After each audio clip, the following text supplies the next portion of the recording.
October marks the second 2 years since we've launched the Justice Initiative and Collaborative Fund and our overarching goal.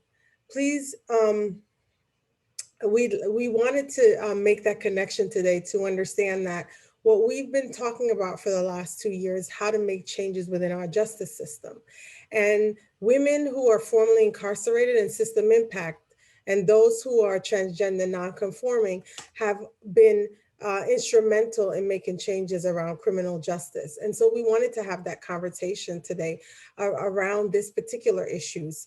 The voices of directly impacted individuals, these are experts and they're best suited to create solutions. So today we're discussing the impacts of formerly incarcerated and system impacted women, transgender and gender nonconforming individuals, and those impacts, the types of impacts they've made in the criminal justice and social justice movements. Just for some quick housekeeping. The chat box is monitored by the New York Women's Foundation. We want to hear from you. So as we go throughout the event, we welcome any questions that you may have. Some of those questions will be answered throughout the panel discussion, and others will be done in the Q&A, which is later on in our program. We also would like you to tweet as well. If you see if you're looking at the screen, it says at NY Women's FDN. We'd like you to tweet that as well as we go on to just let people know about the great work that is being done by our panelists and by the foundation. We want an interactive process, so feel free to put information in the chat and communicate in the chat if you choose to.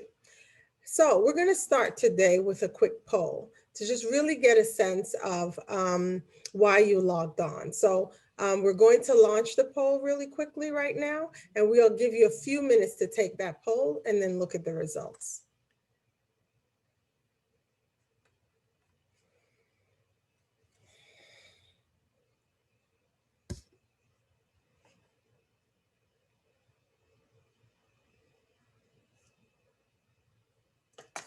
So I see people have been taking the poll already, and you know, more people are saying that we have about 75% who are saying that I want to learn more about this topic. 22% are interested in the speaker lineup. Others are interested, 17% in the networking opportunities. And then there are a few saying it was required by my supervisor department. We're still glad you decided to show up, even though you're forced to do so. So we'll continue with that poll as we also get set up for our day. So we'll just have that poll going in the background. So feel free to continue completing that poll. All right, and we do thank you for participating in that. It's really appreciated. All right, so I want to introduce you to our panelists today. So one moment, please. Today we have with us Tracie Gardner, who's Vice President of Policy Advocacy with the Legal Action Center. And then we have Kim Watson, who's co-founder of Community Kinship Life. And finally, we have Jennifer Lackard, who is Deputy Commissioner of Special Initiatives with Mount Vernon Police Department. So one moment, please. All right, so we want to start our panel discussion today with this particular question for all our panelists. When was the moment that you decided to challenge the status quo regarding criminal justice reform and leveling the voices of women and the TGNC communities? So we'll start with Tracie. Thank you, Alethea. Thank you to New York Women's Foundation for inviting me to this discussion. And so, when was it? I mean, I think I have been an advocate for most of my professional life and some of my personal life, because the personal is political. And also I've had a number of mentors and teachers, generous mentors and teachers, primarily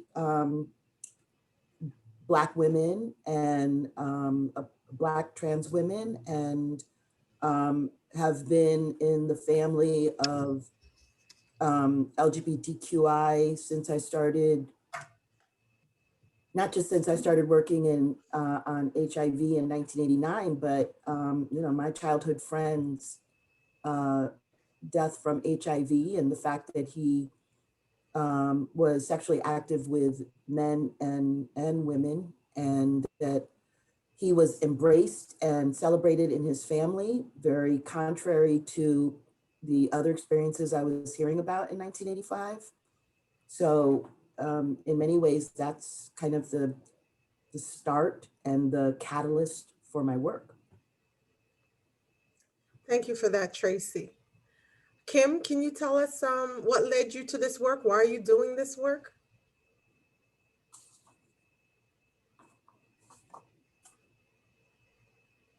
Good afternoon, everyone. Thank you.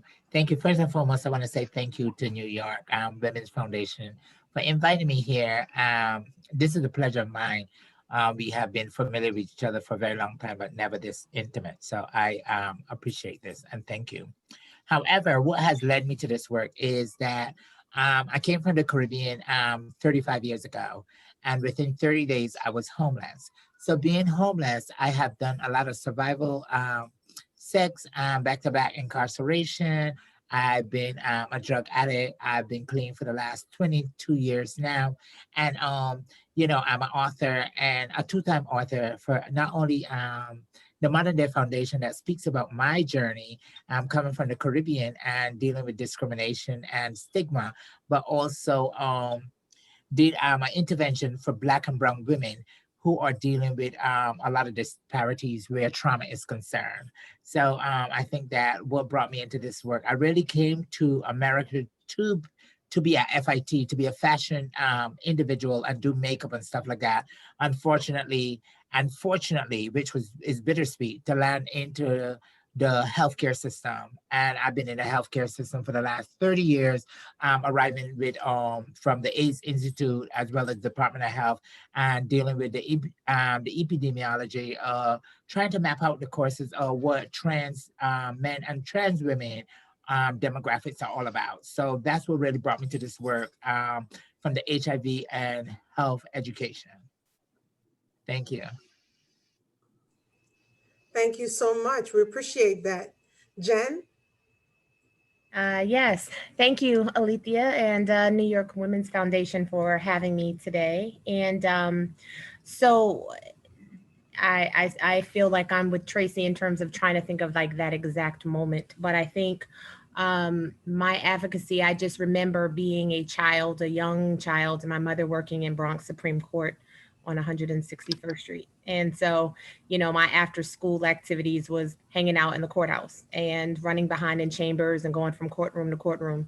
And it was an interesting perspective to see behind the scenes, the judges, who they were when they took their robes off and who they were in chambers, and, what they decided to do for lunch, who they did lunch with. A lot of those things you saw, it was just commonplace. But at the same time, also being in the courtrooms and seeing families I knew, neighbors I had, people I knew personally that were in those courtrooms and going through the justice system, seeing the frustration on their face as, they were turned away for not having the right information, showing up on the wrong court date, being told to come one day and not, and, just sort of the frustrations that come from that. Seeing the diversity that we have in our community and how unjust the system can be really gave me a different perspective at a young age, that how this system works for many and not, it doesn't work for many, and it does for some. And so that really is what drove me to see what I could do, but from a grassroots perspective. I considered going to law school, and I thought that would be helpful, but I just sort of have a mouth on me. So I figured, let me find a way to really fight, and really like sort of a, probably could have been a lawyer because that zealous advocate of me is there, but really being creative about how do we bring people to the table? How can we have this conversation in a meaningful way and then do something about it? I'm a talker, but I'm also a doer. And so being in the advocacy space around reentry was what I felt most at home with, and really fighting, without any regret and unapologetically to improve the lives of the most vulnerable is what led me to do things like the Race for Reentry and publishing a newspaper, and really advocating with law enforcement. And to the point that I was tapped to become deputy commissioner, really the only civilian to run this type of entity at that level in the city of Mount Vernon, was humbling. But it also was an ode to the fact that in a moment of police reform, the city sees that something has to happen. And so I'm happy to sort of be where I am and be in a position where I can make change. But I also think all of my experiences running behind chambers and hanging out in courtrooms leads into sort of the decisions that I make and advocating for people who just need a voice, and they need someone behind the scenes able to see where they're coming from, give them value and say, I see you. And then how can we figure out how to work together? So I think that's the best example that I could give on like how I started, but where I'd like to, where that moment was for me. Sure. Can you talk, Jen, a little bit more about why reentry specifically? I know that you've done quite a bit of work around this particular arena, and including walks and so forth, and just getting people involved and creating opportunities for police and community members to be engaged. Could you talk a little bit more about why reentry specifically? I think it goes back to the imbalance, right? And honestly, I've seen people with resources get slaps on the wrist and find ways to handle their issues either privately or in another setting. And I found that people without resources just really got the short end of the stick. And so they went through the system, and they may have been the breadwinner, or they may have contributed in some way to their system, and their absence led to pretty much the demise of their family. So I have sort of taken on this thing where I'm like, okay, it's the, mass incarceration is the like demise, it's decimating the Black family. And I see that in so many ways because families just don't have a blueprint of how to stay together during these challenging times when you have so many social, economic, political implications that are tied to incarceration. People of color tend to come home and not get that second opportunity to live a life. But I think that's the question that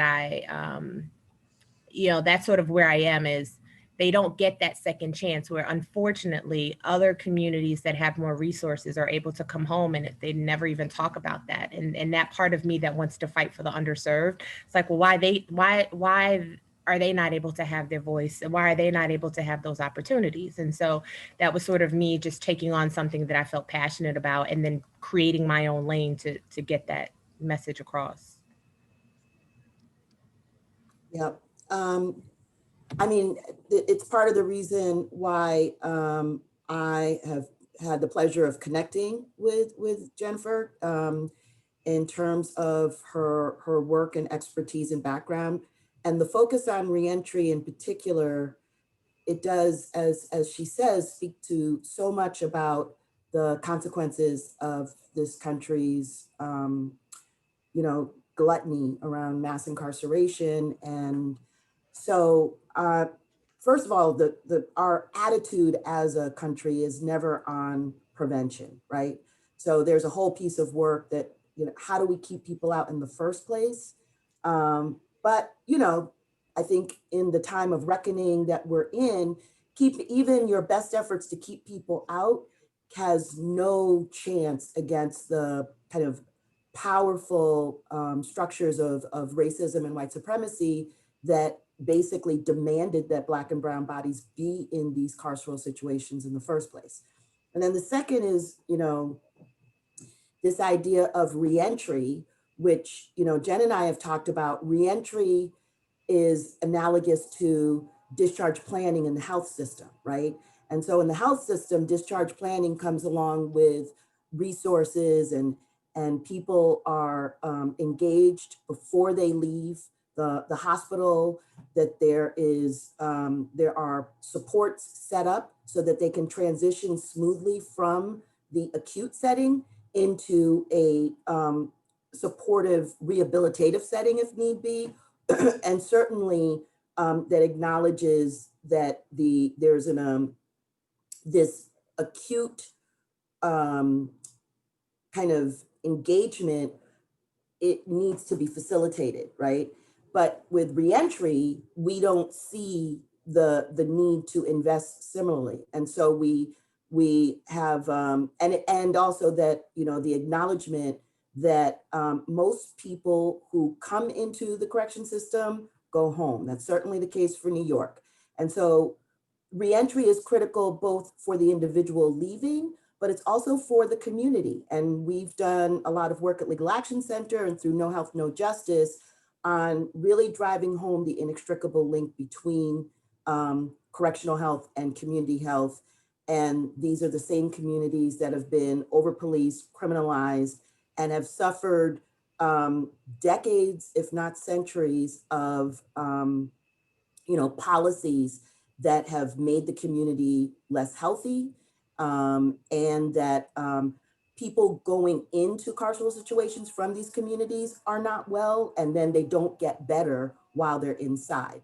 So it's a churn of poor health and a divestment of infrastructure in these communities. So, we're very much in this time where,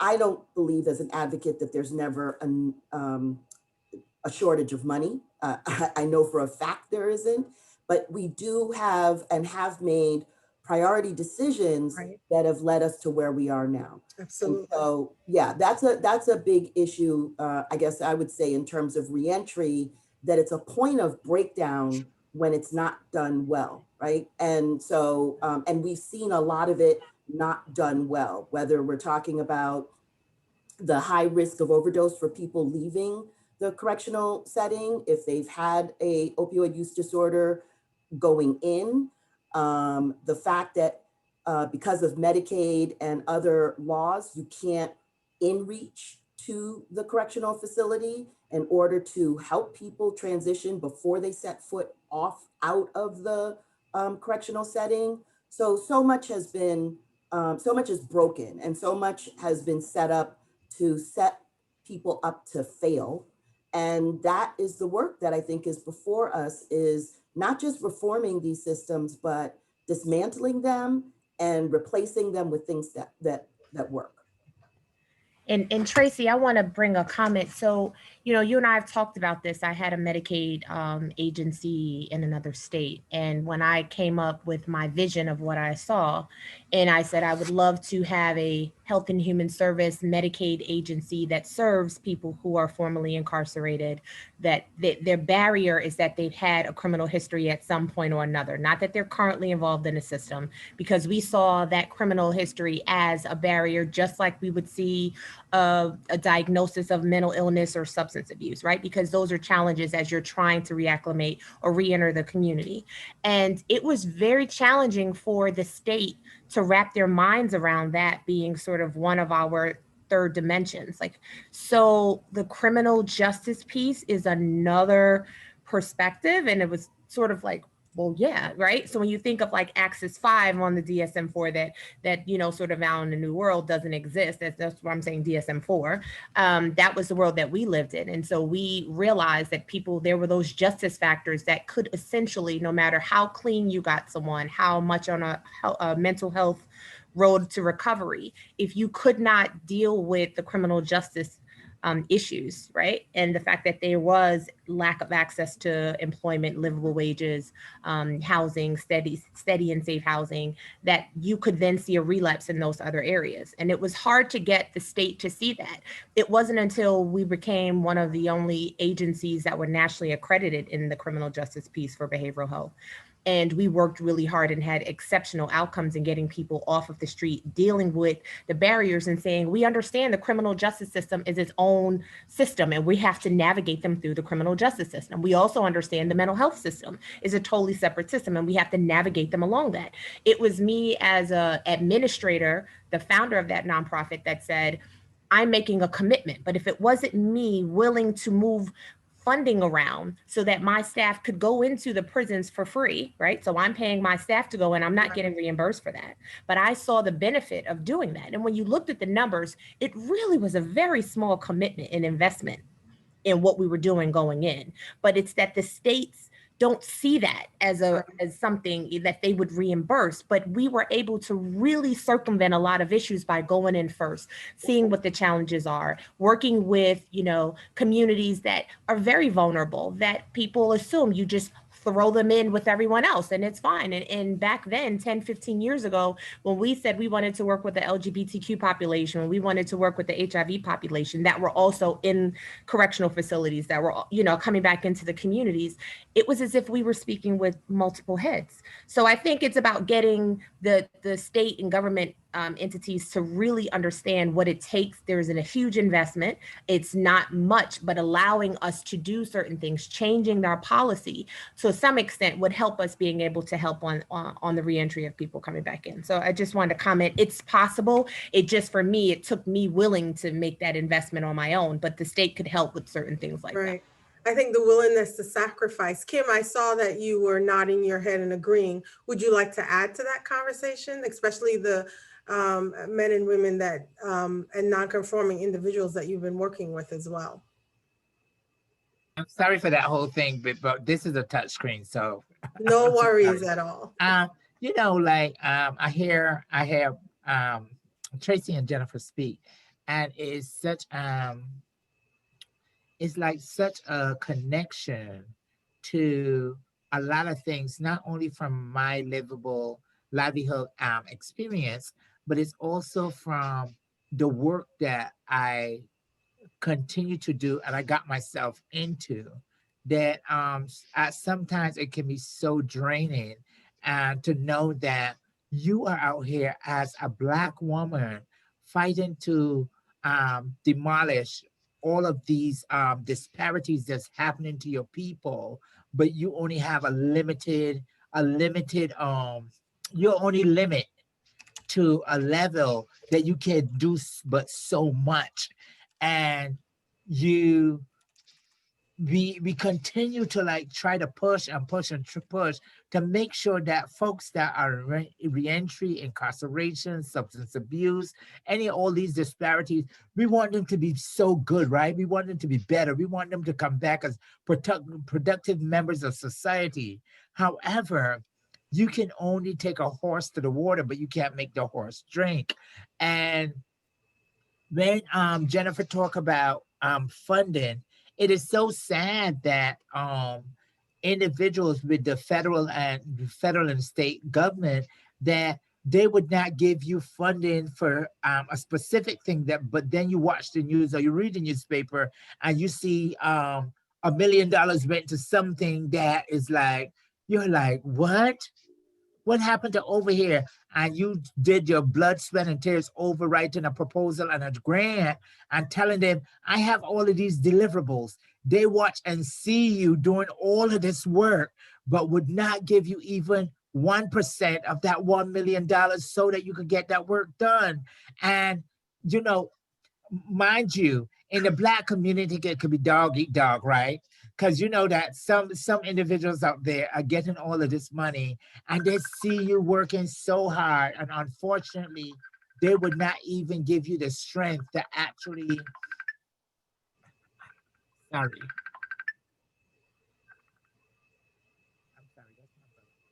they did not give you the strength to even believe in you. So for transgender and gender non-conforming individuals, a lot of individuals are incarcerated. And when they're incarcerated, they go in as living who they are. And then they have to be behind the walls and then got to change up a lot of who they are as who they are. And then they get stripped. They get stripped out of a whole enhancement of who they are. And then as soon as folks behind the walls know that who they are, there's some discrimination, there's some stigma, there's some stereotyping happening. And, then after they do their bids, they're telling, oh, go back to society. Go back to society and do what? Start all over again. Go back to society. When they get off at Queensborough with a Metro card and they don't know where to go to get a Medicaid because it's not coming out with Medicaid, no insurance, and they get released like 4 in the evening or 5 in the evening, where they're going. So the same people that get let off at Queens Borough Plaza, they get incarcerated in the next couple of hours again, because incarceration is the only comfortability that they know. Right. Amen. So when we talk about reentry, we talk about bringing transgender and gender nonconforming back out here. And the only thing they know is, okay, I can't go to Medicaid right now to get myself to go. Where they're hidden? They're hidden in the street corner. They're looking for something. They're looking for substance. They're looking to sex work. They're looking for all of these things that majority of society is saying, oh, you shouldn't do that.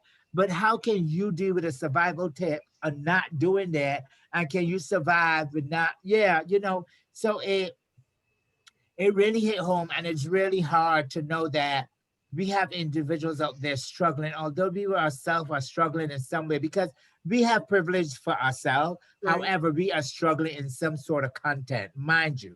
Let's be very transparent. So if nobody is struggling, I need to know how you're not struggling.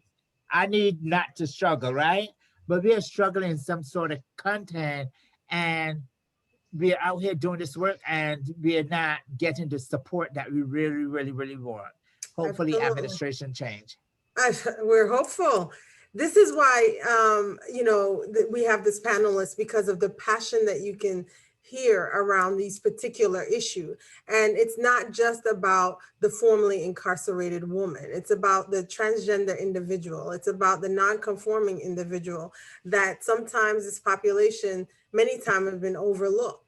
The unit that's established at Rikers just got established last year. So it's these kinds of things that are really problematic. So thank you so much. So we just talked about a new path to justice. And now we are going to go into the question of elevating the voices. So the movement to reform the criminal and social justice system is still dominated by men and politicians. How do you feel your voice and expertise is changing that? We'll start with Tracie. So how is my voice changing? I again, kind of thinking about the mentors and teachers that I've had, a couple of things around whenever you get women around the table, right? Basically not cis men, white or black. Mm-hmm. But when you get anybody else around the table, the ideas start, right? You get us together and we will kind of think about approaches and strategies that take a holistic approach. And that's also what's Kim, as she talks about some of the struggles for transgender and non-conforming folks, is being able to stay in your whole self and not having the experience of incarceration tear you down so that you are starting from zero when you come out. That's not the way that incarceration works in other countries, right? They build you up so that you don't come back. And so, in much, the default pronoun in much of the discussions around corrections and criminal justice is male, and it is a male system, and it is not built and designed for women. But I would argue that if it were, it would be that kind of system that did not encourage people to keep coming in and out. It would be a system where you get educated, where you get your health stabilized, where you get connected so that you don't come back, right? But we are very hung up on punitive. We're not really about rehabilitative. And so the punitive, it's the conviction, but then even after you come out, it's the record and all of the barriers that go along with that. So I guess I've always felt that and seen that approaches that take into account women's lives, women's realities, will be a system that makes sense for everybody. You even see it in when there are big foundations or big funding initiatives in places around the world, in parts of Africa and India, where the focus is on the uplift of the girls and women, right? Educate a woman, have her be in control of her reproductive health, have her employed and schooled, and the whole community benefits. We don't take that attitude. We don't take that attitude. Even in New York, where the programming for a long time in Bedford and Albion was rich, was robust. Not would have been better to get it in the community, but still there was that sense of developing and making programming. But the programming that doesn't happen in the men's prisons is why then that churn continues, right? And so it's not that we can't do it, it's that we won't. And so I would argue that, certainly in my work, is that I take the teachings of women and leaders like Kim into every conversation I'm having. And it's like, well, okay, how does this work for women? How does this work for trans folks? How does this work for somebody who is, this side of mass? How does this work? How do you deal with pregnant people? Yes, I said people. Like, that is the kind of stuff that we who have access to those rooms have to assert. Thank you so much. Kim, I know when we were talking about this question as well, you talked about the fact that this work can't change without transgender and non-conforming people at all. So we'd love for you to expand on this question that, about criminal justice being dominated by men and how you feel your voice and expertise is changing this. Thank you. I think that my voice and expertise within can change this whole system is to bring me in every chance you get and pay me. So don't forget to pay me, right? Because that comes along with the work. Absolutely. But I think that That's real. Seeing individuals might not realize unless I disclose. However, it would be a great thing to, when it comes to like cultural competency training, not sensitivity training, because anybody can get sensitive to anything, but cultural competency training and understanding the way how to treat transgender and gender non-conforming individuals by making sure that their pronouns are acknowledged. And we know at times that conversation is very difficult for a lot of individuals in society that are behind the walls to even have that conversation to ask, what is your name? What name do you go by? Or what are your pronouns? After they knowing and disclosing that they may be pre-op meaning a person that doesn't have surgery and reveal that they are trans, or post-op that have had surgery. So these are a really great conversation and a voice to have with myself to bring me into these facilities and let individuals see that there is a Black woman who is actually Caribbean descent and doing things for the transgender community that no one really allow. And when it comes to healthcare, when it comes to sex workers, I collaborated with the precinct so that sex workers will not have to just be locked up for 24 hours. When you lock up a sex worker and release them in court one day, the next night they're out on the street. How many times are you going to lock this person up? And then y'all get familiar. You know what? You become family and associates, because now you know the sex worker who is trans by name. Oh, there goes Stacy. There she go. Get her. And then she knows everybody in the system. And mind you, watch the educational part. Stacy being locked up so many times every night, start to understand what the system is all about. Start to understand what corrections is all about. Start to know all of that. But then it's up to Stacy, which I've seen a lot of transgender individuals who were sex workers decide to have their own organizations and actually have do trainings and start to go back to school, because incarceration and correction officers and being the New York States or any other states police precincts have taught them so much.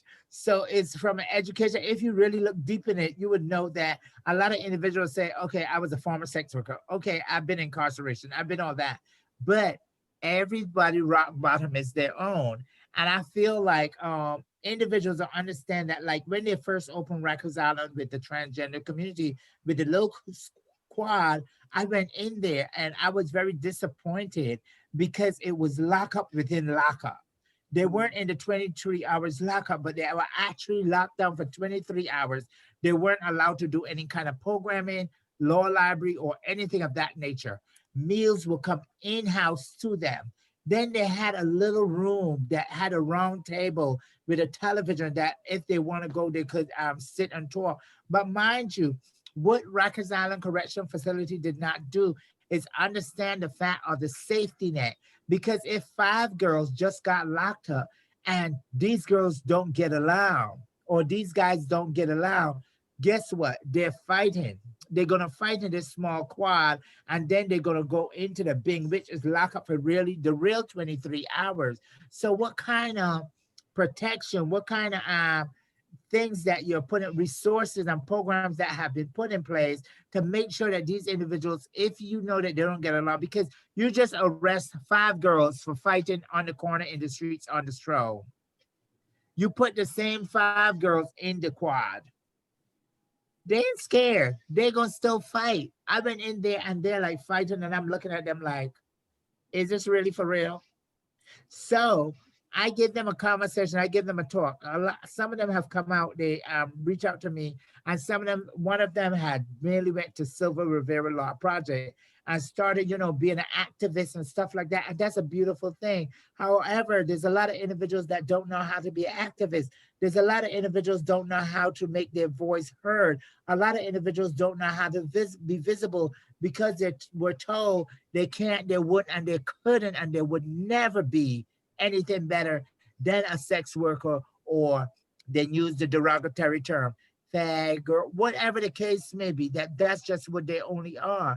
So my voice would be really strong enough in the correction facilities. I would love to go in and beyond and talk to these girls.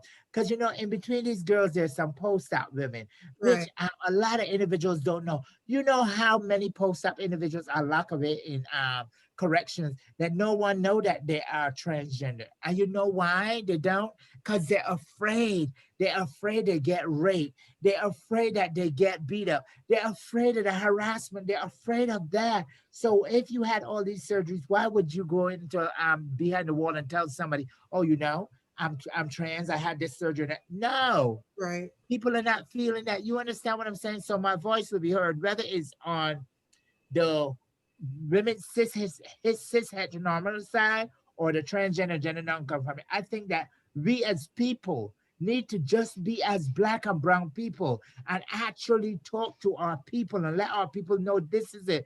There's no way that everybody have to go on and say, oh, I'm a lesbian, so let me talk only to the lesbians, or I'm this, let me just talk to this particular. No, we can't just box ourselves in just to talk to a particular. Yes, we can talk to them at some point, but we want to we want to let everybody hear our voice so that these things can change. And that's where the problem comes. I'm about the solution. That's where it's problematic. That individuals just want to talk. Oh, let's talk to the women only. Oh, let's talk to the men only. How you know the men don't want to hear what we gotta say? How because we're not doing co-eds? That kind of thing. Absolutely. Thank you. Thank you. That's so powerful. You're absolutely right. I think that we forget that we're all people in the end. So we do have another question, but before we do that, we have someone who asked in the chat, can we speak more? And anyone can take this because I know, Jen, you also had some stuff to add. Can we speak more about the cultural training that you think is necessary and needed? Anyone can address that. And maybe I'll go to Jen first and then others can hop on. Sure. So, and listen to what Kim had to say. I feel you 400%. And sort of really being new to law enforcement, I'm always coming in with a different hat. So, I always look at those settings and I think, who was the person that when you go back to the pod and when it was designed, all of those things are designed in theory, they make sense in the moment. But then I wonder what people were thinking about when they put it together, right? So are you saying that people who are gender nonconforming are victims, that they are challenged, and how do you see them, right? There's no empowerment in that, where we're going to put you inside of another space and we're going to marginalize you and ostracize you from the rest. And this is our thought. And I think that's always the intent. You have to think about the intent of when these settings and organizations and everything is being said. Even if we look at like closing Rikers and sort of what the Bronx or the borough-based jail system is going to look like, when you're at the table thinking about what new systems are going to look like, how are you perceiving the people who are on the other side, right? And if you're looking at the directly impacted people as victims, then you'll never see something positive and empowering on the other side. If you see the population as people who have gone through something and they've been through some experience at some point in their life, and this is going to be used in a rehabilitative fashion as opposed to it being punitive, then everything that you build around that will be in light and in the same vein of trying to get people to another phase where they can move beyond that. And I think we tend to not see more of the holistic restorative work being done in this space. So when I came on as Deputy Police Commissioner, I asked a lot of questions. And one of them that I am looking at working on now is around gender nonconforming and how when we approach people, and when I say we, I'm saying patrol officers out in the community, there's a call, are you using gender pronouns? So I'm wondering, are you using pronouns? What are you doing? And it's interesting how they have been able to sort of get to where they are. And so when I ask questions around training and how we need to start doing that, officers are saying, yes, we need that, because we're out there, we actually don't know. We think we're saying the right thing, we say the wrong thing. And, how can we be more inclusive? Because we don't want to offend people, but we also don't know what to say. And when you actually ask them about pronouns, they don't know what that means. When you say, she, her, hers, they don't understand what that means. They may say it, but they don't understand how to actually apply when someone gives you their pronouns, how they would like to be preferred, to be addressed. So it's all about training and being able to help first responders, which I think there's a lot of challenges around that, right? Because there's short amount of time, there's safety issues that are going on. And so officers' minds are going to training. They're trying to consider what's going on around them, what could be a potential, catastrophic incident, but also the safety of everyone as well as themselves. And so I think the person in itself tends to get lost in that engagement. And this is my experience. So the more that we can train officers and law enforcement around engagement, not just with, African Americans or Hispanics, but how do you engage all vulnerable populations in terms of diversity, especially in cities like New York City and Mount Vernon, where you think there's just one or two communities and there's 30, 40 different, dialects of one language that are there. How can we do that? So it's an investment. And for us in many cities, the dollars to invest in training doesn't, there's no real money from government that we are going to invest this much money in training. So you have to get creative. You have to get people and saying this is something we're committed to, and we're going to get creative on how we bring the people to the table to invest and train our people. And if you don't have leadership that's willing to do that or move the money around and figure out how they're going to budget that, you do find yourself having this conversation about, well, then maybe we won't offer that training. But then the community suffers when that training is not offered. So it has to be a commitment that you have to say, this is just what we have to do. It's whether or not leadership sees that. We can use police reform as that guiding light to help that and change practices throughout all departments. But really, police reform is this enigma, it's sort of a word that's used out there. It's so subjective. What does police reform look in your city? Because it looks very different in Mount Vernon. It'll look different in every city in this country. And so who's driving that and what that barometer and that benchmark, that template, what does that look like? for diversity, for inclusion, for, you know, just the whole gamut, I think we don't know. And so it's up to us to really advocate to say, this is what we need to see in our community. You need voices like Kim, you need voices like Tracie, and there are plenty of others really pushing it to make sure that cultural competency is cultural and the investment in the training dollars to make sure that it's not just one particular area, but the entire rank and file. It's all of the correctional staff. It's inside the facilities, the jails, the prisons, so that the way they all speak is through one voice and through one language. And that's very difficult, but it doesn't go without a huge significant investment. So my experience when it comes to cultural competency training,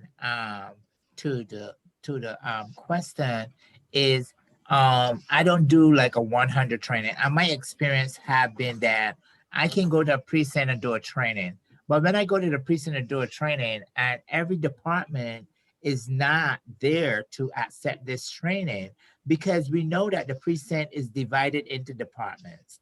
So the drug squad, if I should call it that, the drug squad is different from all arresting officers. They have like 4 people that's gonna be out on the beat. So if one squad is looking and one squad try to do arresting, they call it another to arrest the person. So all of these trainings that I'm doing, I can say, okay, I'm training the precinct, and I can train from the sergeant and everyone on down.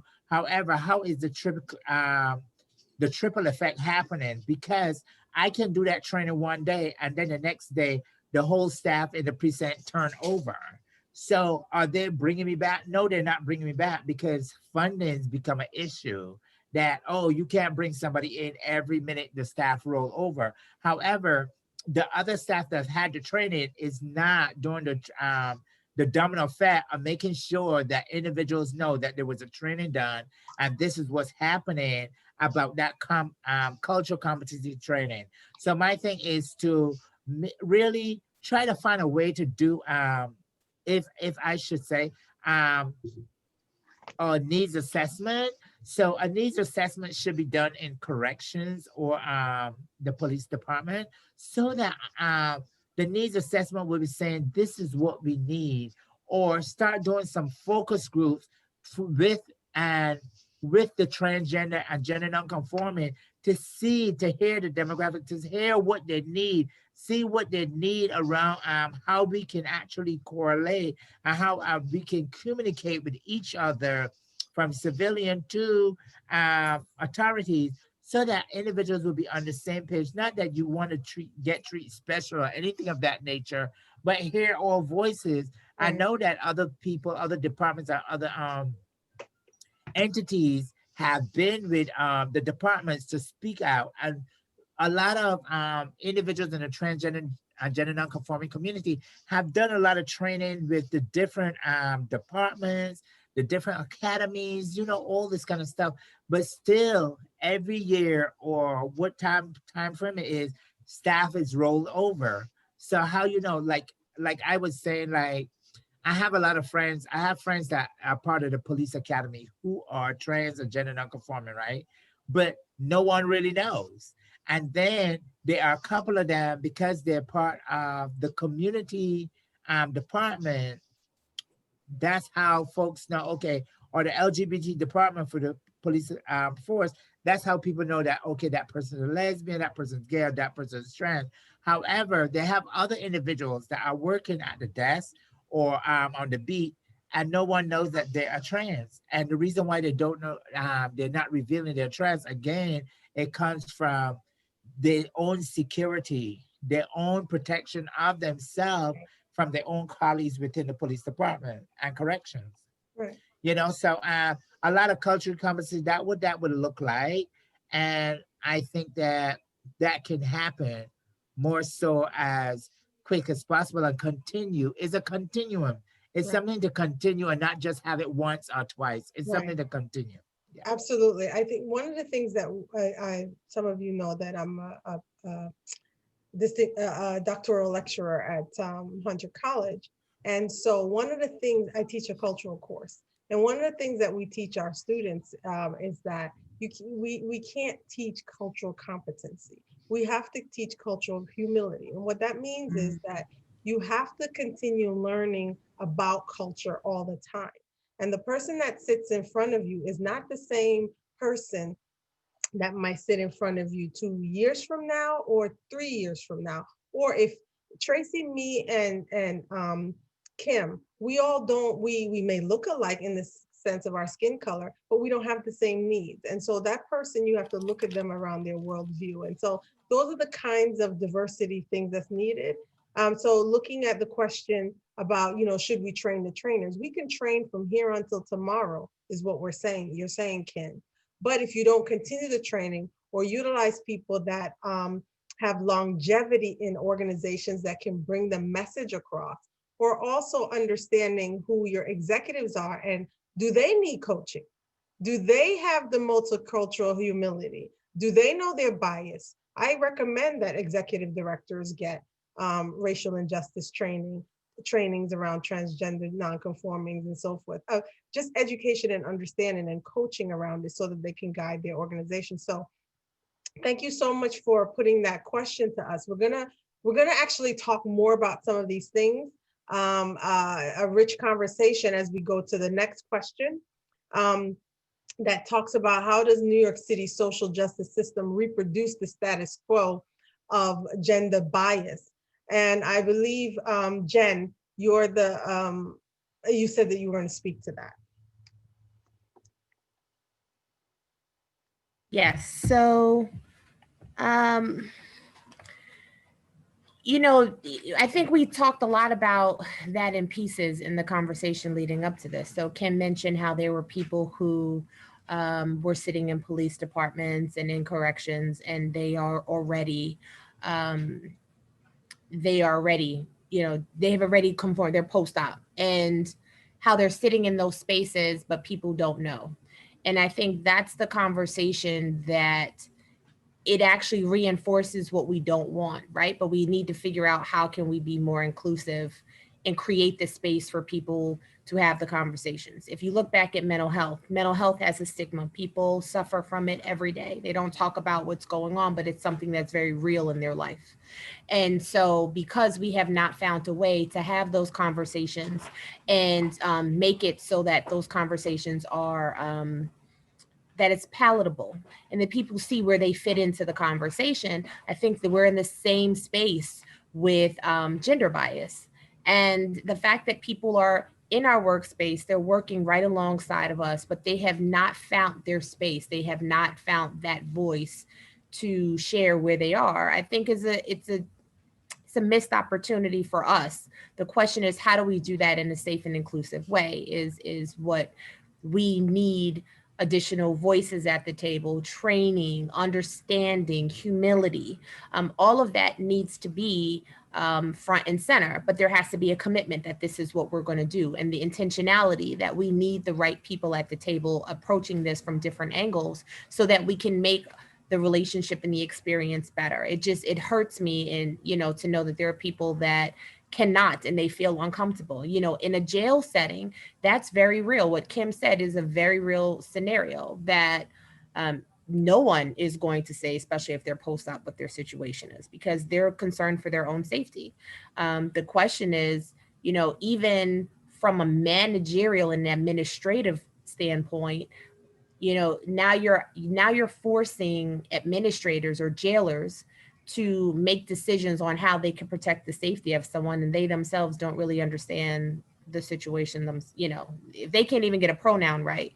And this has nothing to do with any particular area. I think just broadly, you have very little education and training around that. And so people are treading lightly. And so for what they think, it's okay, well, let's just put them somewhere so that we know that they're safe. But is that really accomplishing that? So I think there's a broader conversations that need to be had. You need leadership that are willing to say, let's go in. Like right now, I'm thinking Kim and I probably should have some conversations conversations about what are some possibilities, what should be done, what are we not thinking about. I'm sure that there are certain things that we're not even thinking about, but it's the willingness to have that conversation, to realize that potentially we have policies and practices that are biased, and that we're not paying attention to what that is, and how can we be more inclusive, even as a governmental entity, right? That in our situation, people still have rights, and we still have to be mindful of where they are, and not say, okay, we're putting you here, you have to use this because we don't have another bathroom, or we don't have another option for you, so this is what it is. Could we slightly move and change the way we do business to be more inclusive? And that's a question that needs, obviously it takes commitment of resources and time and assets, but I don't think that it's a conversation that should be shut off, and it can be had at all levels, for sure. Absolutely. I know you touched on it a little bit before, Kim. I also wanted to get Tracie to jump in on this, if you had some comment, Tracie, around this particular question. The issue of how does, sorry. How does the New York City criminal and social justice systems reproduce the status quo of gender bias? Oh, it's I mean, it's a combination of the things that we're talking about, but it's also about the generational change, right? Like that's happening. I was thinking as Kim was talking about first arriving in New York and maybe going to my first Pride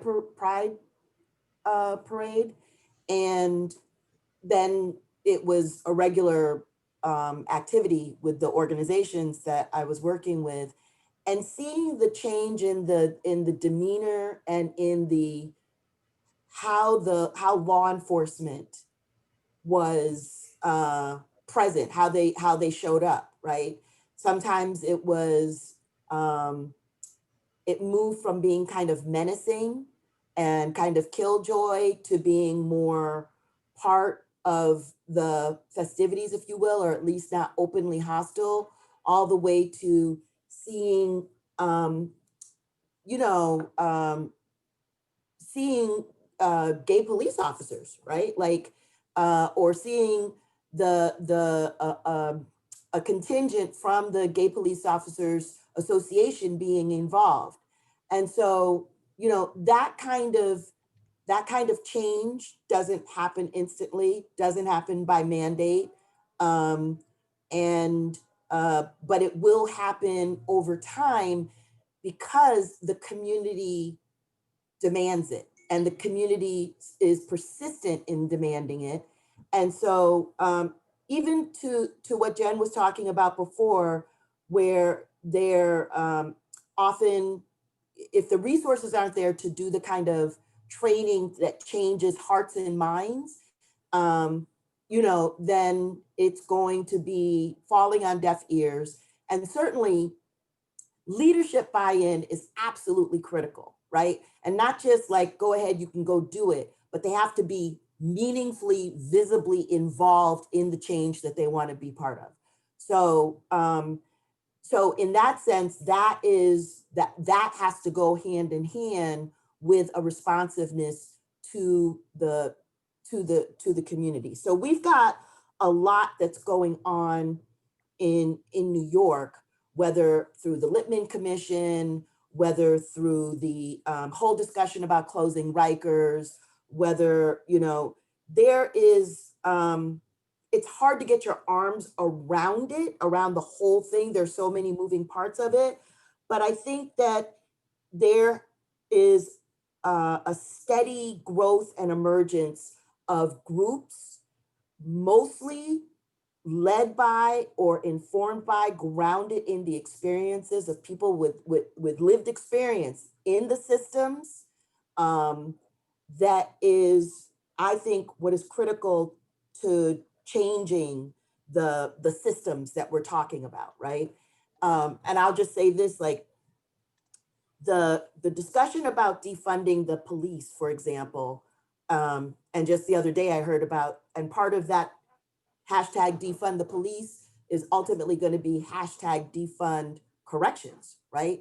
That words like jail and corrections and rehabilitation and reentry and parole, those words need to become obsolete because they don't do what we purport them to do.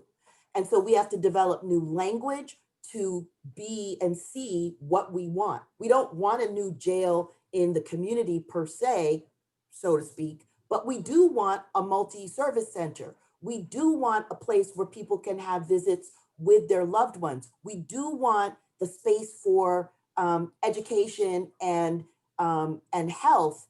And so that may or may not be a jail. I would argue it isn't a jail. It's a, you know, a kind of either community reentry center, or as some folks who are working with the WCJA talking about a trauma and resilience center. That makes sense to me.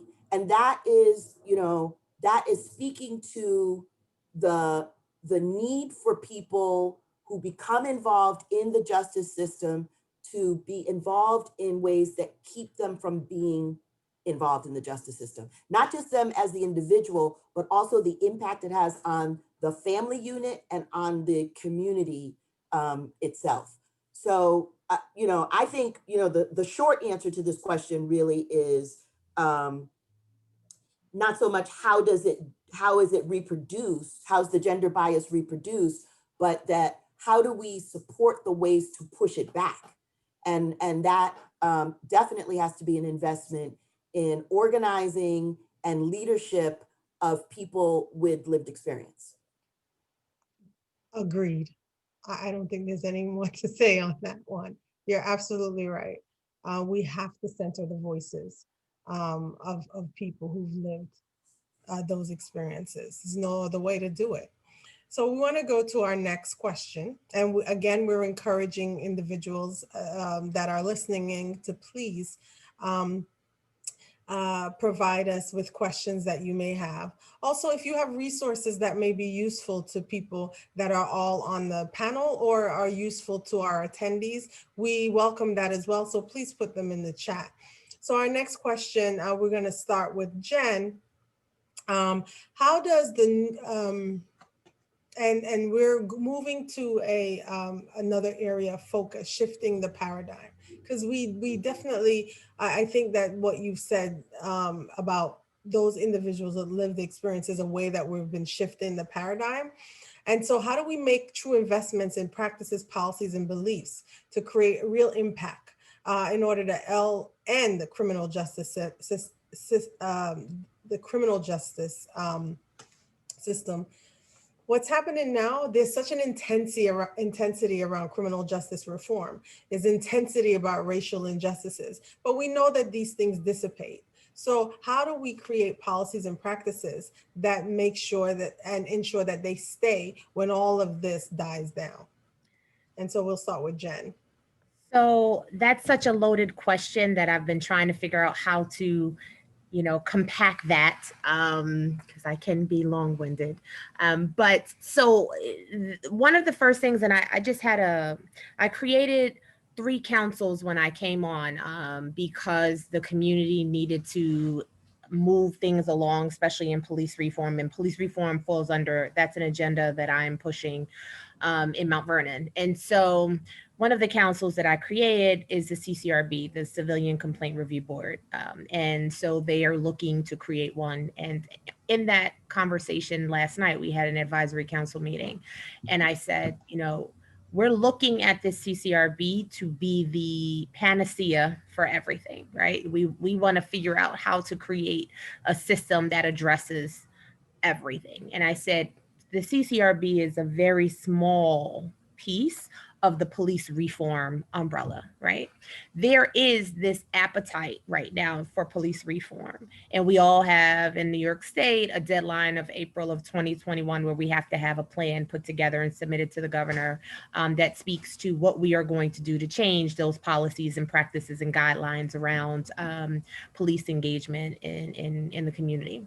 My concern is what happens in May, right? What happens when that deadline has passed and we have submitted what we submitted and we move forward? What do we do then, right? What's going to be that ringing desire to help us move faster, right? And for a police department that has someone like me on board, they know that if I'm still there, that I'm going to continuously, be sort of echoing and screaming from the banisters what has to happen. But not all departments will have someone like me in place that will sort of be that voice of reason for them.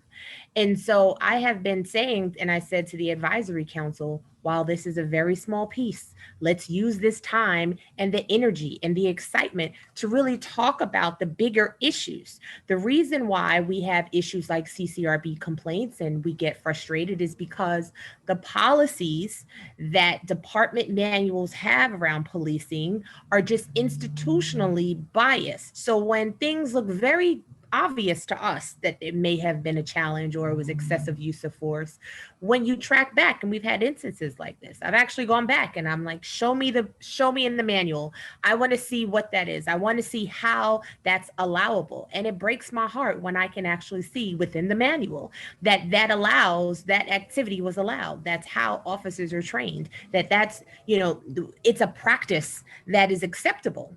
And so it doesn't mean, in my instance, the areas that I'm concerned that these officers are just bad officers. It means that you have a lot of officers are trained on policies and practices that are just not good. They don't make sense to us, right? And I don't know when they were created, but they were created a very long time ago, and something needs to change. But if we take our eye off of what the real issue is, that we could focus on this thing, that we could do at any given time. But now is the time for us to make the changes that we see to how we're treated, things that we don't like. This is the time now. We take advantage of the time now to make those changes so that the manuals that we revert back to, that judges and lawyers will look at when they're looking at, well, can we bring a charge? Is there something wrong in that? Then they will be, because we would have created something that says that's wrong. We've taken the eye off of the ball. We really don't know when we're yelling and screaming about things. We know that something is not right. We just haven't been able to. And I have to say, it has not been until now my perspective has changed.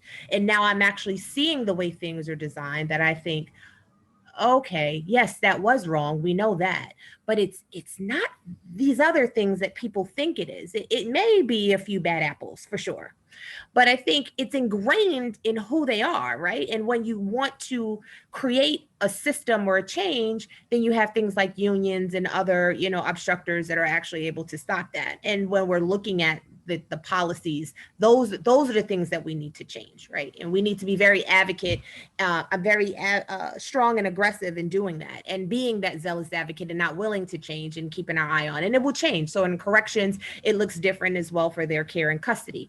But for us in law enforcement and going out and patrol, there are certain things that we can change just the way we do business, and leadership has to be willing to do that. I know that in Mount Vernon, we're dealing with decades of a lot of things that have just happened, and leadership for a variety of reasons, and made some, I'm not pointing fingers at anyone, but for all I know is I walked into stuff and I now have to figure out how to deal with what I'm dealing with inside of a police reform movement, right?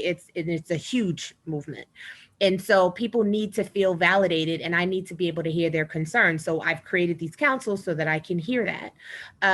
But I don't want people to just think that this is about just yelling and screaming. This is about taking advantage of the time that there is a small window for us to move, to change the policies, the practices, the guidelines by which these departments operate. And if we spend the time yelling and screaming and not changing the actual systems that are in place, we will find ourselves next year in the same place with no policies changed, no guidelines or anything put in place, and business will be as usual. Thank you very much for that. Tracie, you wanted to add? Yes. So just kind of continuing on about the right, the hashtag defund strategies, because that's a new paradigm, if you will, right?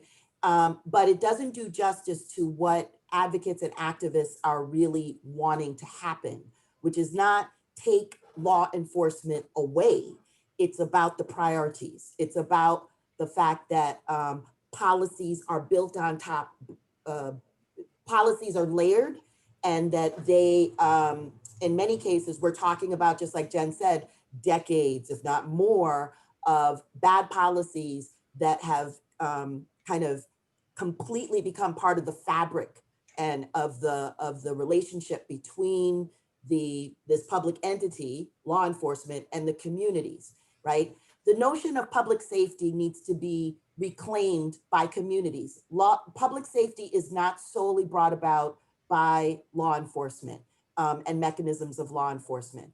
And so I have been heartened to see young people, like the new advocates who are not just doing, defund the police, but then they want to understand the budget in a way that helps them understand how exactly that can happen.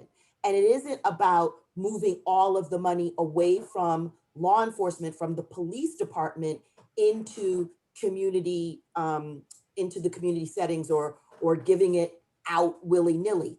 It is really about understanding that we have made some choices and we are dealing with the repercussions of those choices. And so we can make different choices. And one of the ways that you're able to make the choices is that you have to know what your array of choices are. And I've always said, you can tear the system down, but make sure you know how it works, right?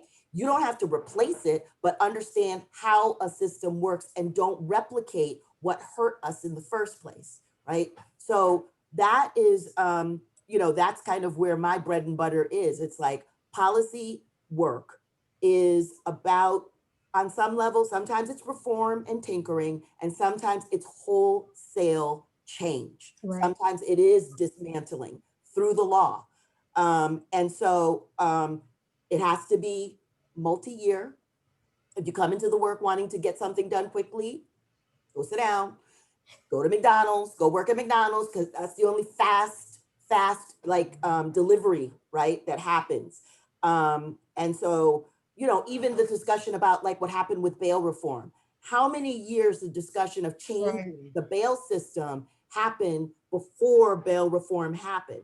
And then people got upset because it was rolled back just as quickly. Do you understand you're going to be in a back and forth game until everybody is free?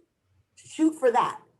Everybody is free. That we no longer have a bail system, that we no longer have people languishing in jails when they shouldn't be over, these small amounts of money, which are major amounts of money if you acknowledge the level of poverty that and have nots that exist. Don't get me, because I'm getting ready to get on my soapbox. But the point is that the long haul, it's long haul work, right? So come into the work now in 2020, and you can call yourself finished in 2045.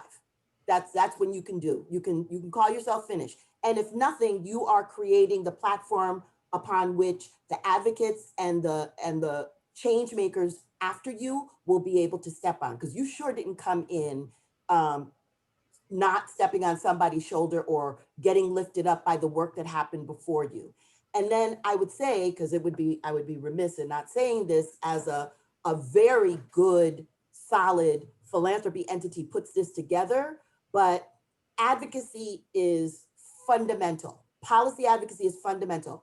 Any philanthropy that is stepping into this space wanting to address Black Lives Matter, wanting to address the movement for Black lives, if they're not making multi-year grants, then they are full of bullshit, because you cannot get this work done in a year or 2 or 3. And so even the issues we were talking about, like Kim was talking about, the changeover that happens, we need to build ways to do the work so that we endure even when the players change. We keep our eye on the system that needs to be changed, not the individuals. So that's kind of my main thing is kind of like, we're in the midst of a moment. That is true. And it's kind of like a flavor, if you will. Absolutely. But there is a lot that we can get done in this time frame, right? And so instead of complaining about, right, oh, it didn't happen before or whatever, it's like, we can institutionalize what's good. Institutionalization, or kind of, we call it in budget language, baselining. Changing the baseline is the work that we can do now, right? When in budget, when you baseline, it becomes a part of the permanent budget. That is work that we can be doing now, and we should be doing now. Thank you so much. We're going to go to our next question, and then we're going to give that question over to Kim. And that's, how do we make a true investment in practices, policies, and beliefs to create a real impact in ending criminal justice? Well, actually, I'm sorry, that's the wrong question. How can institutions, social justice service agencies, and alike integrate work that listens to and elevates the voices and experiences and histories of people who are formerly incarcerated or system impacted? I'd love for you to take that, Kim, and then others can jump in. Kim, we can't hear you. I'm so sorry. I like to be so respectful. Like, as soon as I finish saying anything, I put myself on mute. So I'm so sorry about that. Oh, no worries. First and foremost, like, when I read this question, and as a person that was formerly incarcerated, and I came from being formerly incarcerated to other levels in life, because that was my own decision, that I wanted better for myself. I wanted to love myself, right? And no one can take that away. No one can take my narrative away from me, that kind of thing. And a lot of people might turn their nose up on whatever the case may be, because when they first look at me, they would never think that I've had any kind of dark path. However, I want to know how I can get involved. How can I get involved with you guys? How can I get more involved with corrections? How can I get more of it? I'm not the biggest educational. Let's be very, very transparent. I'm not the biggest educational person, because I did not go to school here. Went to school in the Caribbean. So, it is so difficult for me to really take on higher levels of education here, because they're asking me to pay for that education. And now it's COVID, is so crazy that I like face-to-face schooling. At this moment, I'm doing some online schooling, and from here and from there. However, I want to know how I could really get on hands and involve myself with corrections and stuff like that, and bring more knowledge, or bring myself into more, to see what kind of actions we deploy. I don't have all the answers, and I don't have all clarity. However, I think that with my presence and with my voice, I would be able to bring some sort of substance to the table, and reclaim what we are missing, reclaim what we think that's in place, reclaim everything around the Black and Brown community. And we can't just say all Black Lives Matters, or Black Lives Matters, or Black Trans Lives Matter. But however, how can we actually reclaim all spaces at all of these entities and tables, and let folks know that we are still working on them? Because I think that what strategically happened, to let folks know that we are not stagnant. We are not stagnant in the work that we are doing. And COVID-19 have taught us a lot. COVID-19 have put us in a position that Zoom is the normal. Zoom is the normal. Microtech is the normal. And if that is something, and I guess a lot of people by now must know how to type ASDF semicolon LKJ, and learn how to type, or learn how to use the Zoom, or whatever the case may be. I just want to know how I personally and professionally can get involved with the other entities that's on the panel, and anybody else out there, because I'm willing to really push the envelope and reclaim everything where my voice is concerned. Absolutely. That's all is needed from me. Right. And I know at one point when we were talking as well, Kim, you talked about that, how foundations and committee can leverage the voices of transgender non-conforming individuals by making sure that they hire them, that making sure that when they have these panelists, that they are a part of it, that paying them for speaking engagements. These are the way that institutions and social service agencies can come in, making a person who identifies as TGNC a consultant to come into your organization and work with your staff, and not necessarily have someone else educating your staff about their lived experiences. Yes, I totally agree. And when Jennifer spoke about the CCRB, I've done some training with CCRB and Community 10 in Harlem. And that went like, I didn't think that 2 hours was enough. I really think that it needed more, and it like how folks may do trainings and that's the training. I need a follow-up to follow through. So when we talk about following up to follow through, there's a lot of things that systematically put in place. However, there's no follow-up and there's no follow through. There's no interaction, or there's no paper. There's no white paper saying, okay, well, it can be said it's done, but 6 months down the line, what is the results? What's the solution? What is the needs assessments around everything that been put in place? Where is the follow through? Right.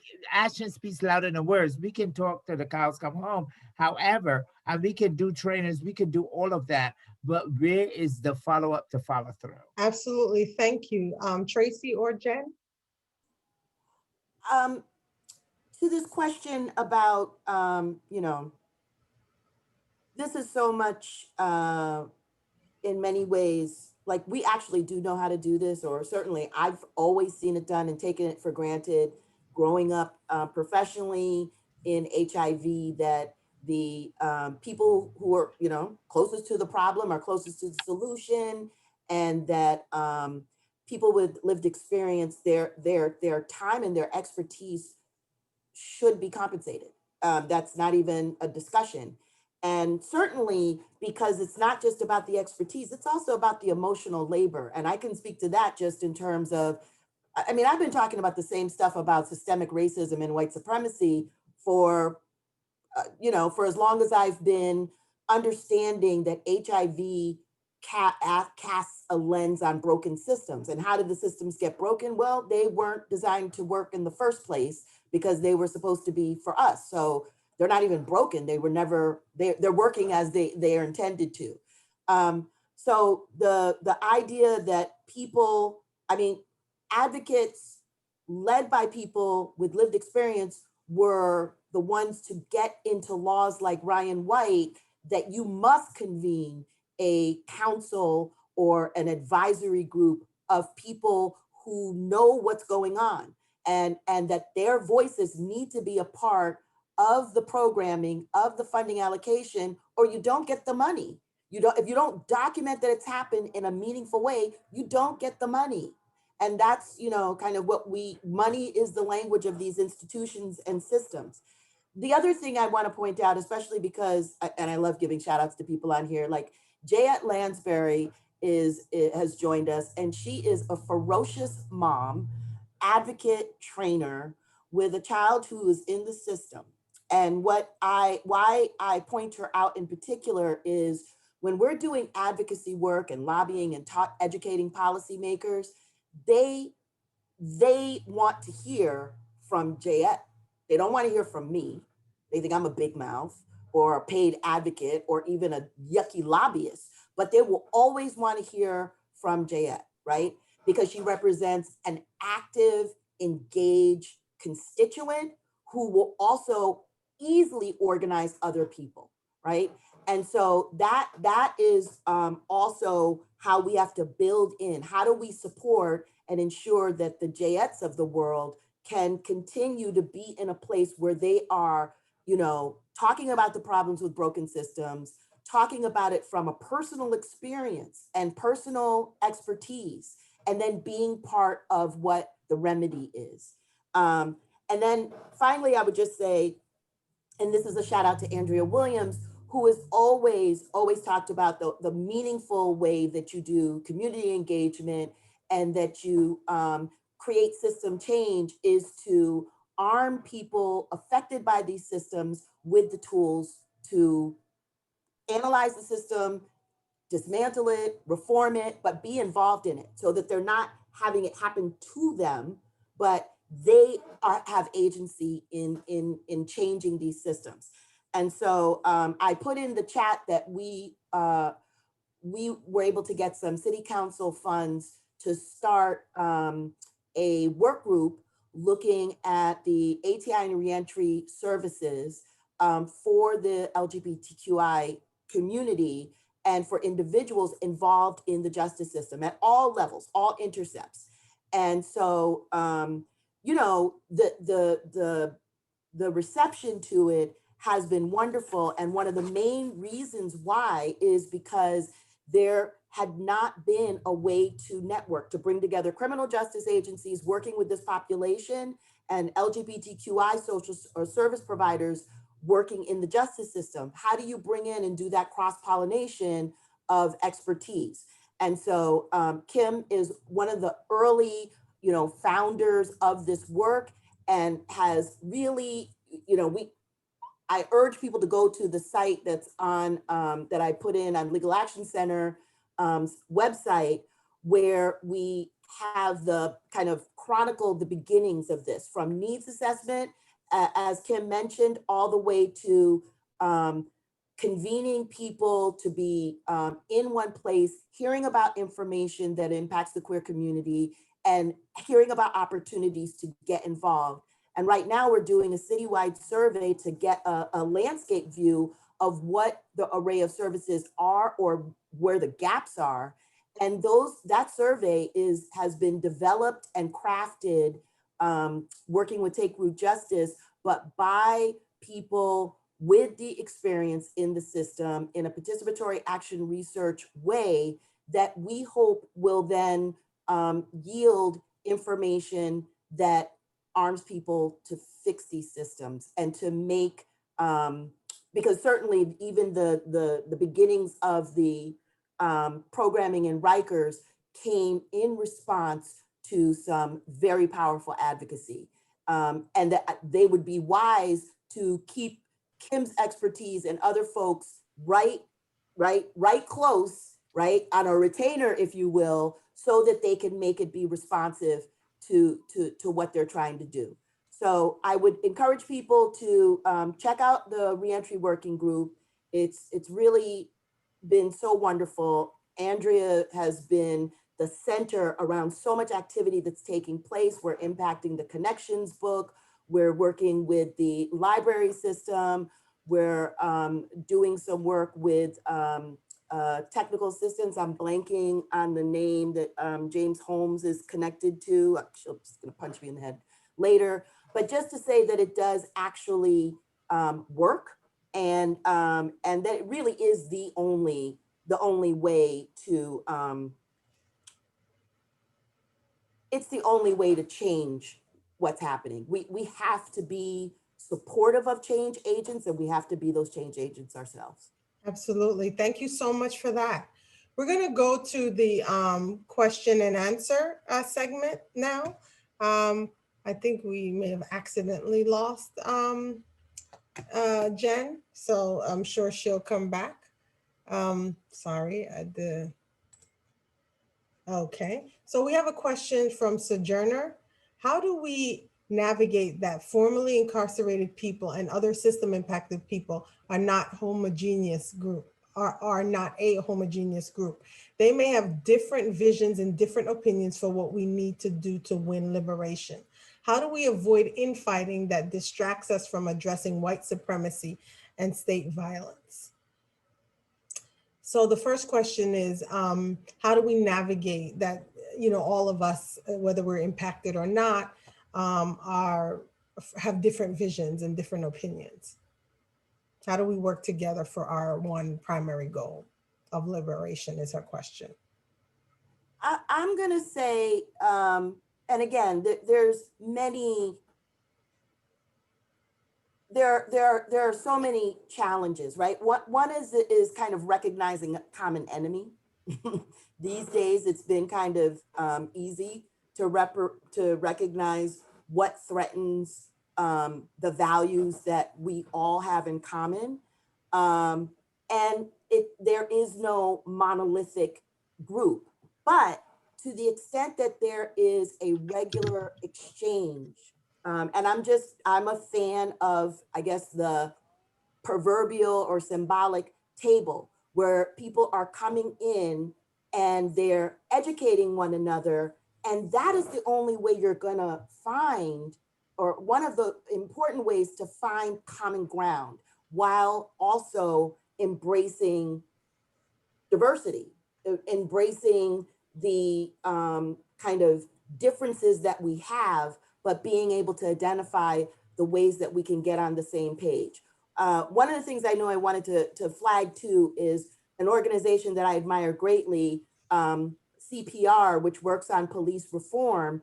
And some of the infighting sometimes happens around ego and who's in charge, who gets funded, who doesn't. And what I observe and know about CPR is that there is kind of a coming together around the common issue, which is reform of the police or the law enforcement system. And then the ways to approach it, it means that everybody has their role. Everybody has a piece of work for which they're responsible, and then they bring it back to the big table. But right, and so it both shares the expertise, but it also hones in and has a place for everyone. And there's no leader per se, as much as there's a convener. So I would just put that out as an example. Well, that's a great example. Kim, I don't know if you want to add to that in regards to how do we come together. A part of the question was also, how do we avoid infighting that distracts us from addressing white supremacy and state violence?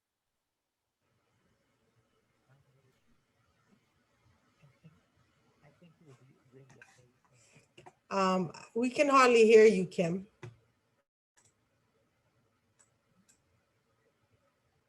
Now? Yes.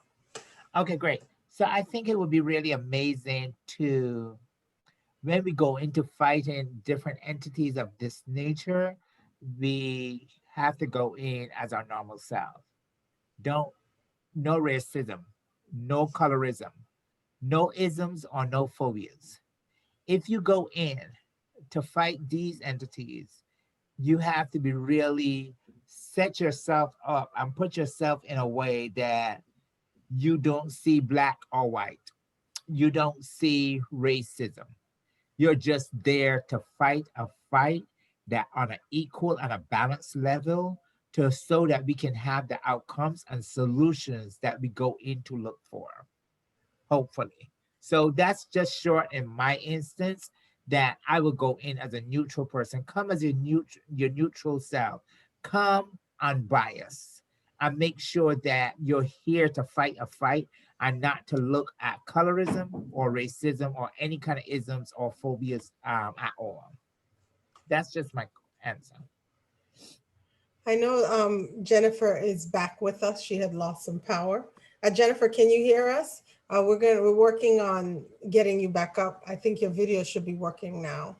Okay, but yes, I can definitely hear you. Technology. Don't we all love this Zoom thing? I am back. So what did I miss? What did I miss? Well, we were talking about how can we come together to navigate as people in this fight that we're doing. So we just talked about that, but we have another question actually that maybe you can address. Serena asks, how do we make sure that there is monetary support for directly impacted and families who share their stories in the advocacy? All those who share are often compensated for their worth. How do we ensure we do that? Absolutely. So I think Tracie spoke to it a little bit on the funder side in the philanthropy world. I think we need to be relentless in our pursuit to make sure that monies are allocated for this type of work and to really supplement what is out there. Because I think even those that are giving funding for it, while it might be limited, there is some funding, but it's not enough. It's enough to, start the conversation, but you may need multiple partners allowing that conversation to be had. So one, the funding has to be set up to allow for that, right? That layers can be done on top of that. And I think that's also a challenge. From a government perspective, it's all about funding too. So I've had this question asked to me a few times. And so the budget, when I came in, was one of the first things that just had to, by nature of timing, get addressed. And I thought it was interesting how, especially now, there's so much attention around just law enforcement, but not in terms of the training. So I thought, well, we need a training budget. We need materials. There are things we're going to be doing over the course of the year. And that just sort of wasn't like, I don't even think people thought about what it takes to do this. And so it's figuring out how to reallocate the dollars, right? That we have a budget. It's a budget that we typically use. And so we're going to have to change the way we do that. And it may not be the whole defund the police notion, and it's been talked about, defunding strategies. I agree. It's about reallocating resources. No, we don't want to have less manpower on the street if there's a justification for why we need that number. So that's a different conversation, but let's assume that we have justified that we need that many officers on the street, or in patrol, or in community policing, or in whatever facet they are. How do we take what's in our budget, our line items, and reallocate them for this purpose? And when we find that we haven't been able to reallocate for whatever reason, what's that conversation to go to leadership, to city hall, to city council, to argue and fight for more funding? And what does that look like? Right. So in a city like Mount Vernon,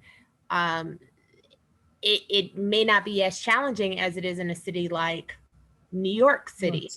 But it could also be because New York City may have more resources than, a city like Mount Vernon. And so, while that might be more of a political conversation, right? Really like, okay, well, if we take away from this, and so yes, in New York City, there may be funding that you can pull from one to another, and you can make the justification for doing that. In smaller cities, we're just kind of moving around the same dollars. It's not like there's another place you can tap from.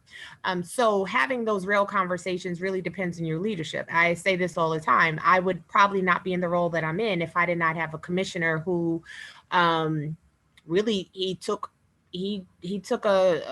stepped out and said, this is what we need in our department. And he could have brought in another police officer to do what I'm doing, and actually do more of the work. And he thought, no, I need someone that understands it. I've actually been an advocate, obviously, for families just like Jayette Lansbury and many other people who are actually on this call, because when you're personally impacted, you can act as if it doesn't impact you, but it does. And so I've used that as my way. My husband's been home for over a year now. He has readjusted back into the community, but our story is our story, and it's very real. And so when I speak, I don't just speak as someone where, I've been out there fighting. I'm directly impacted just like, many others. And so when I'm looking and we're making arrests and someone comes in, I'm immediately thinking of the family. What is the impact to the family? Many things that we've done have been because I've just asked a question.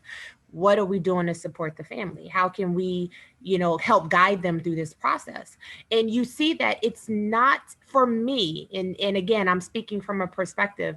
The officers and the leadership in the department have thought, wow, that's actually not a bad idea. It just takes someone asking and someone in a position of power, right, to say this is something that we should do, and let's kind of have that conversation about getting it done. But those are the things that don't require money, right? That's just common sense policing. Right.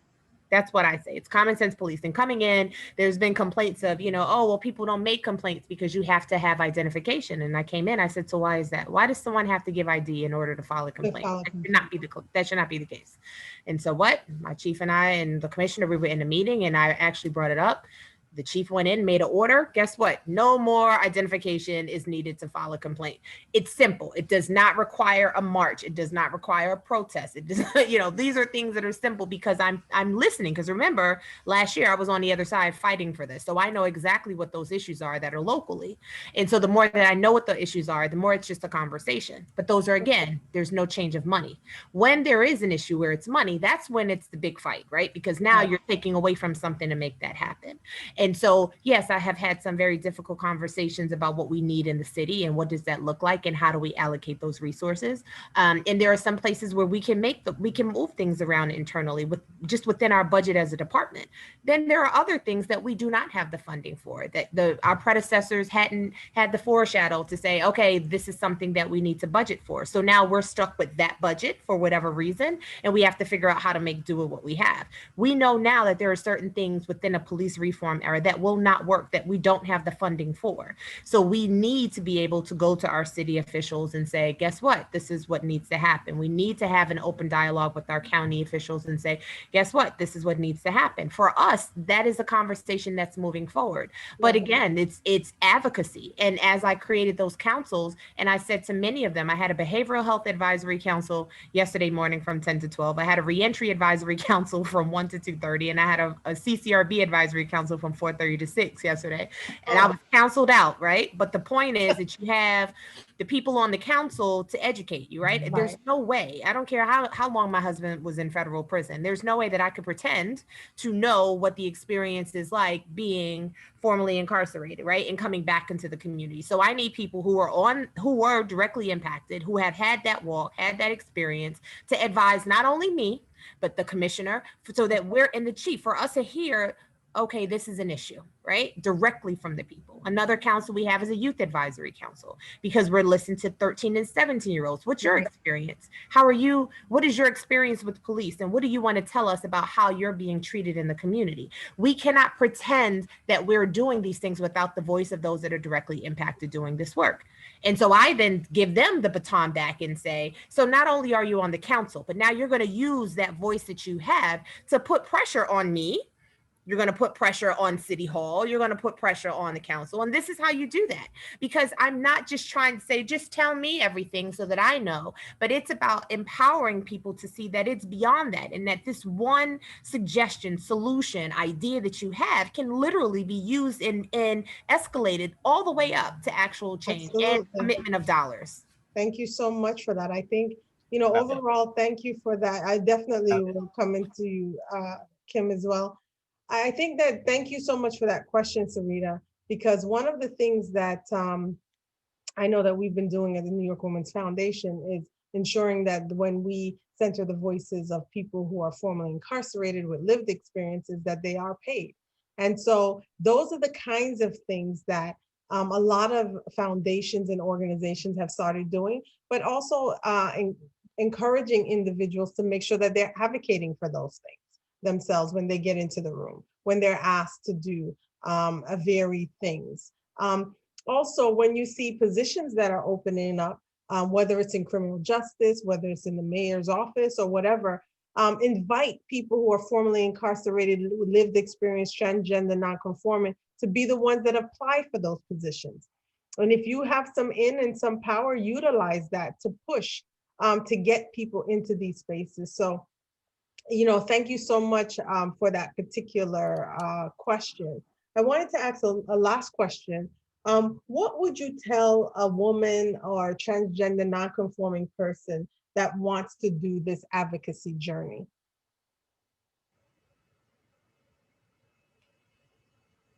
What would be your advice? We have some young advocates that's on this call as well, who's interested in this work. That's going to take over after some of us finish this work, or I don't know if we're ever going to finish, but you know what I mean. So, you said, thank you, Jennifer. Thank you. You're the MVP, Jennifer.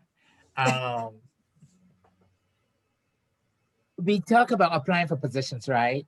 And we know within the trans and transgender non-conforming, we are discriminated. We are scared to go to school. We are scared to do a lot of things, right? And we're not really encouraged to do it. unless our own peers are encouraging us to go to certain schools. And then, and you heard I said certain, because there's a lot of schools that are not allowing transgender individuals to even come into colleges to even be educated. And if they're being educated, there's a lot of ignorant people, because I've just experienced also a couple of months about a college that, not me basically, but I had to set them straight a little. A couple of girls were in there, and they would like really, oh, if you told me that you were trans, and I said he, she, and I said it once or twice, I'm saying it because that's what it, oh, so I had to, step in, because they reach out to me, and I had to really step in and send a message. So what the person wasn't getting, the professor wasn't getting the message correctly. So what I did, I went to the dean, and I had a conversation with the dean. So you're the professor, they're the dean. Let's go to the top and let it trickle on down. Because if you are in the classroom telling a transgender woman that you don't care how she presents herself, Wow. and none of the classmates do not have to address you as how you not prefer, not by choice, who you are. Let's change that narrative immediately, because there can be a protest, there can be a close down, there could be a lot of things that can happen to you, and then you will not be a professor anymore. So what are your thoughts? What are you thinking? Are you really thinking?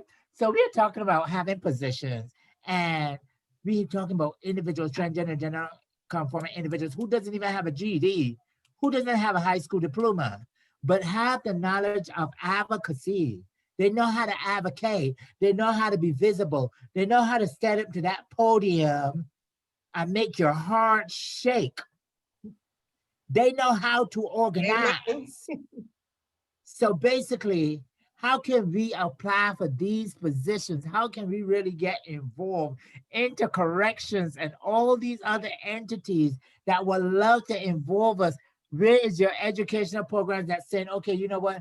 Come on up in here. I hear your voice, but let's help fund you to go to school. How can you help to fund us to go to school, to get to that level of understanding, to be in the corrections, to actually speak our narrative, to let folks hear us, to let folks see us at that level?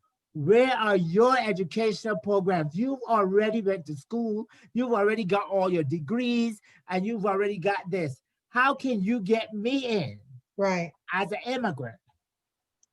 Thank you so much. Right. Each one teach one, but put some money behind it. Tracie and or Jen? There's nothing to add to what Kim said. So, I think that thank you so much. I think it's so important that when we are in this field, that we are educating people that are coming behind us, and that we are centering the voices of individuals. I think one of the things that I like about the Justice Advisory Committee that we have, that's for women who are formerly incarcerated and transgender women, these are not women that are well known in the sense of how Jen or Tracie or Kim is.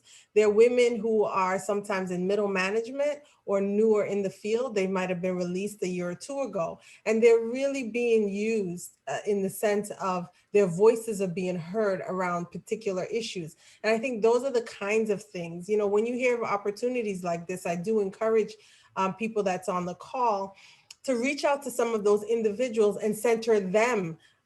Maybe you not take that position this time and give that to your staff member.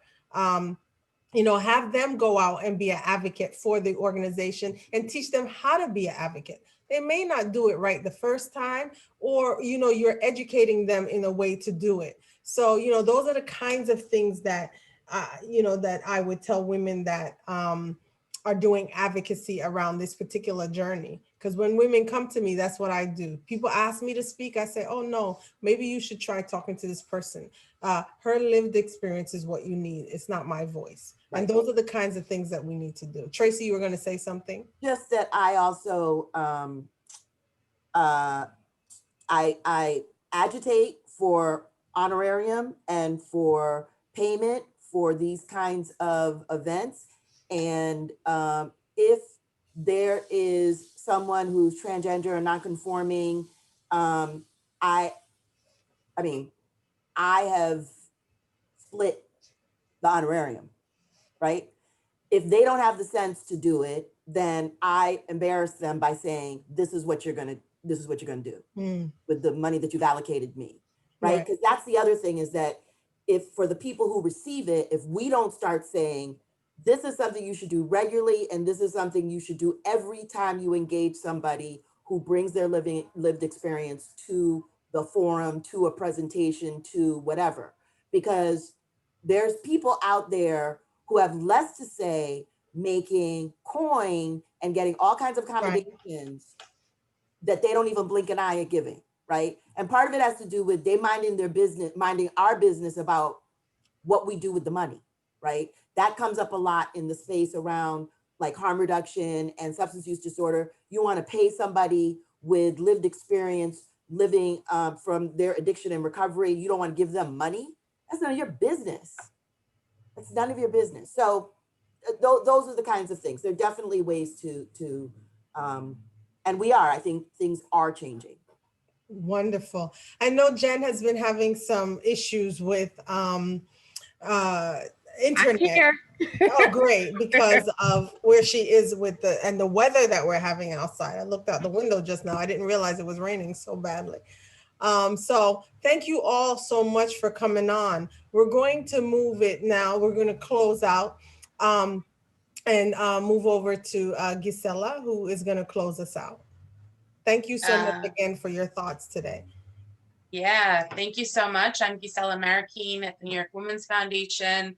And I just, first, I just want to say yes to all that was shared in the last couple of minutes. I mean, throughout the 2 hours, but I think the last couple of minutes to really reaffirm that the expertise lies with folks who have that lived experience, and we should do everything possible to always resource them. And so we're happy to be in partnership. Among the things I want to say thank you to, not only to our panelists and our moderator, Alethea Taylor, who's been with us since the launch of this initiative.